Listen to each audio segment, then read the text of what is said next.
জয়া আহসান নতুন সিনেমা আসছে ২-৭ জানুয়ারি। জয়া আহসান বাংলাদেশের অন্যতম ফাইনেস্ট অভিনেত্রী। এপার ওপার দুই বাংলাতেই তিনি সমানভাবে সমাদৃত। কাজ করেন বেছে বেছে। সম্প্রতি তিনি কাজ করেছেন বাগান বিলাস নামক একটি মিউজিক্যাল ফিল্মে। আগেই দিয়েছিলেন কাজের ইঙ্গিত, এবার জানালেন মুক্তির সময়।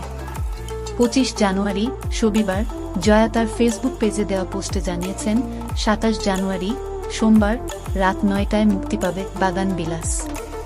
২০ জানুয়ারি এই কাজের কথা জানিয়ে সঙ্গীত শিল্পী প্রীতম হাসান ও এরিকা করিমের সাথে একটি ছবি পোস্ট করেছিলেন অভিনেত্রী। জানিয়েছিলেন তাদের সাথে খুব রোমাঞ্চকর একটি কাজ করতে যাচ্ছেন। দর্শকও অধীর আগ্রহে অপেক্ষা করছিলেন। তাদের সেই অপেক্ষার পালা এবার ফুরোতে চলেছে। প্রীতম হাসান গানের পাশাপাশি ভালো অভিনয়ও করেন। বাগান বিলাস এ জয়ার সঙ্গে কাজ করা নিয়ে খুবই উচ্ছ্বসিত।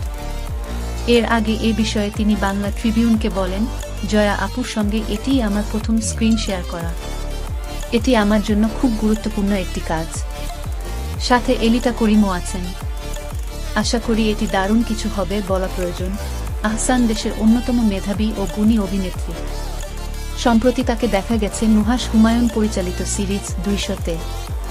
অন্যদিকে প্রীতম হাসান দেশের একজন মেধাবী সঙ্গীত শিল্পী। পাশাপাশি তিনি অভিনয়ও করেন। এলিটা করিমও নিজের অবস্থানে সমুজ্জ্বল।